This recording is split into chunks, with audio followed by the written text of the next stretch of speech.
This is not something that we can ignore.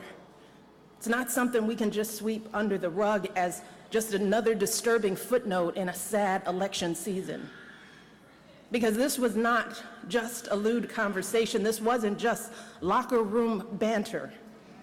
This was a powerful individual speaking freely and openly about sexually predatory behavior and actually bragging about kissing and groping women, using language so obscene that many of us were worried about our children hearing it when we turn on the TV.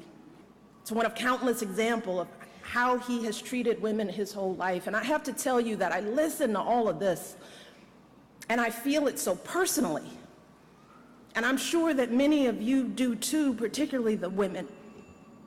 The shameful comments about our bodies, the disrespect of our ambitions and intellect, the belief that you can do anything you want to a woman. It is cruel. It's frightening. And the truth is, it hurts. It hurts. It's like that sick, sinking feeling you get when you're walking down the street, minding your own business, and some guy yells out vulgar words about your body. Or when you see that guy at work that stands just a little too close, stares a little too long, and makes you feel uncomfortable in your own skin. It's that feeling of terror and violation that too many women have felt when someone has grabbed them or forced himself on them and they've said no, but he didn't listen. Something that we know happens on college campuses and countless other places every single day.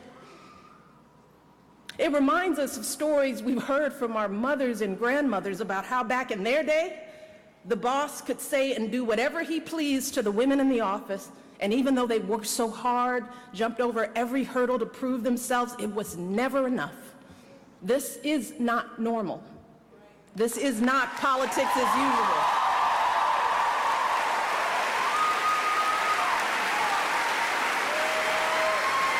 This is disgraceful.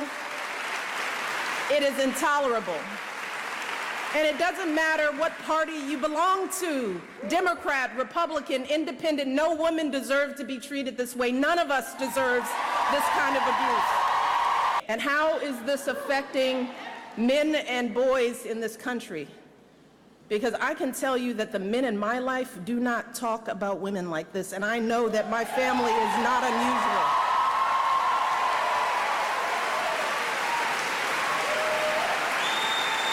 And to dismiss this as everyday locker room talk is an insult to decent men everywhere.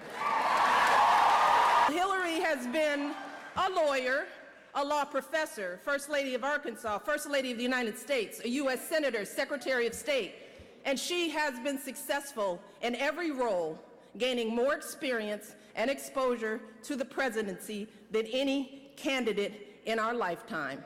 More than Barack, more than Bill, and yes, she happens to be a woman.